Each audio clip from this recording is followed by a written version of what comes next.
Eli Manning stays on his feet. It is caught by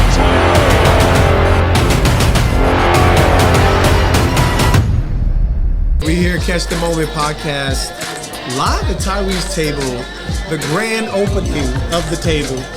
I'm with the one and only. Yes, I don't know if you're out there. I hope you can hear us. We talking to the podcast, we talking to Instagram. I'm just confirming that they can hear us. Catch the Moment podcast has been off the air for a little bit. We've been in the lab. We've been slowing down so that we can build some momentum. Absolutely. Little background here. We got some wonderful friends and supporters and amazing guests in the Morristown community. We're at 68 South Street, Morristown, New Jersey. We are. Different atmosphere. It's definitely different. We're not at the orange table, but we're at Tyree's table. At Tyree's table. So I know you just mentioned we took a pause. Yes, we did. With the podcast. We did. Tell me what your thoughts were in relation to launching it again. Obviously, podcasting is a lot of work. There's a lot of reasons people don't do podcasts. There's a lot of reasons people do podcasts. And my thing is, when you have a big old family, a beautiful wife, everything takes a lot of planning and strategy. And I think we went into it with a good strategy and a good approach as to why it was worth it to do it. Mm-hmm. But it gets labor intensive. I was building a brick and walking on it at the same time. Wow, that's a hell of a metaphor. That's what it felt like. That sounds hard. It felt like, and I think because we have so much, not because we have so little. I mean, like we have 7 children. We have a brick and mortar concept business that you run day in, day out.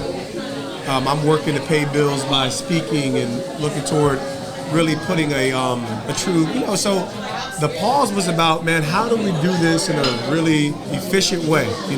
Versus, man, I'm trying to book somebody and, we like to do our podcast in person. We like to actually have a conversation before and afterwards, really engage with our guests. And it's just a lot of work that comes along with getting somebody in the evenings. And so I think it was probably the rebrand. I mean, there was some changes and things of that nature that kind of brought it all together.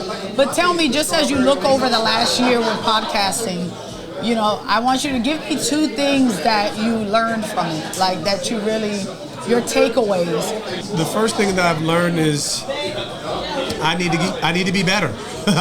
In what way? Preparation, right? I think I understand these things in my mind, what it takes to be good at anything. I find myself frustrated more because I know what it takes to be good at something and not always feeling prepared. I don't necessarily feel like there was ever a time that I didn't enjoy doing the podcast, but when I'm doing something, I don't feel like I'm creating the rhythm that I want in relation to conversation, preparation. Was there, a lesson? Was there some keys? Was there some takeaways? How do we ask the right questions? What's important to the guests? Right. Those are some things that I've learned about myself and learned about how to be better. The other thing I think I've learned is, what do I really want to get out of it?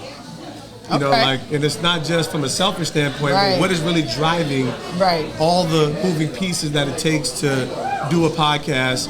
There's all kinds of, because it's not about revenue. It's just not in a simplistic way. It's not simply about that. And what do I really want to come forth as the final product from Catch the Moment podcast? Tell me what you took away that was valuable to you. I love people. I really enjoy people's stories. All right, give me a little bit more. What more are you asking for?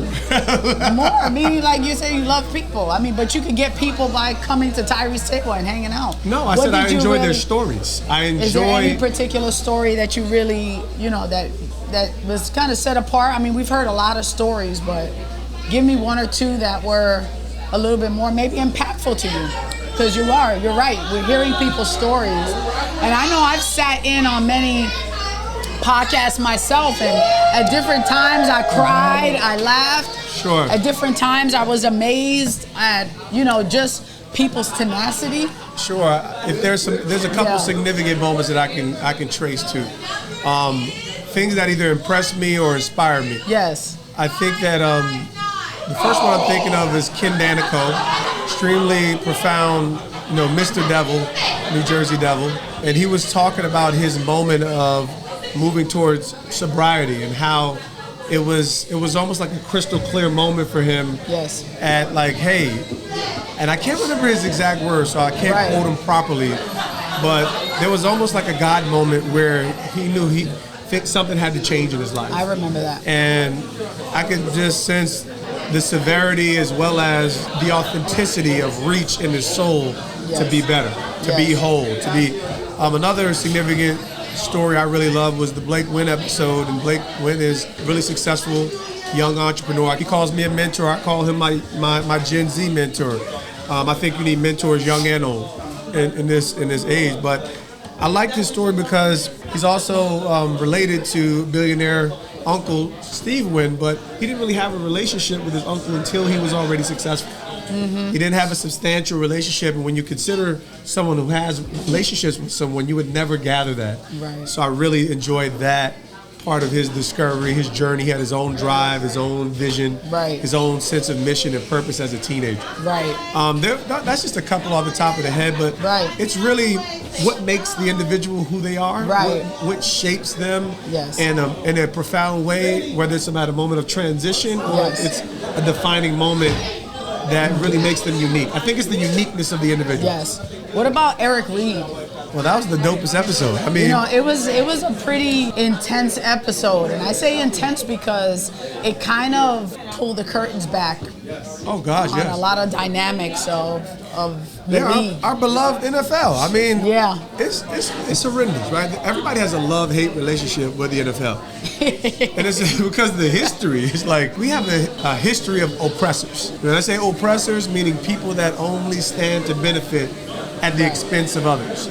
And I think that's the history of America, that's the history of business owners, that's the history of a mindset that's slowly being bent over or turned over because people recognize that there's a better way to honor people and their contribution and their gift. But Eric Reed's scenario was listen, you talk about exposure.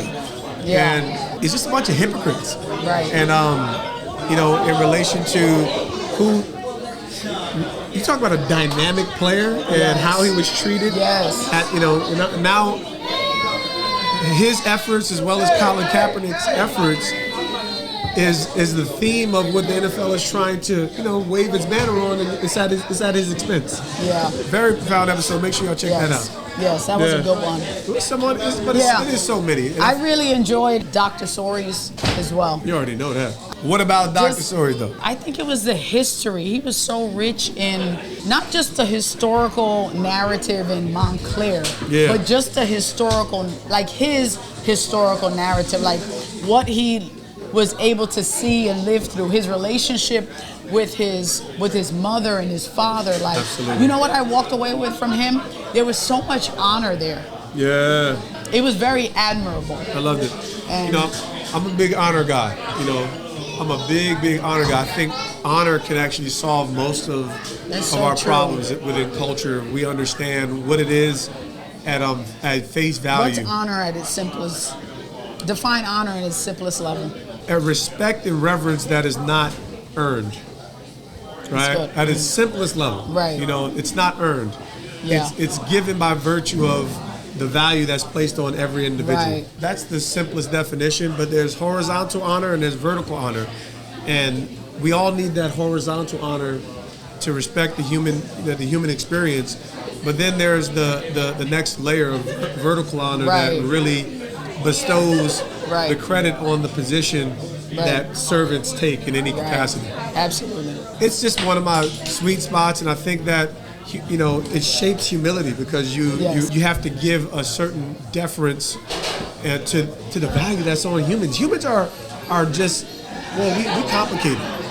Yes. But we're so necessary. Yes. Humans are what not just make the world go round, it's what makes the human experience special. Right. Each person's uniqueness.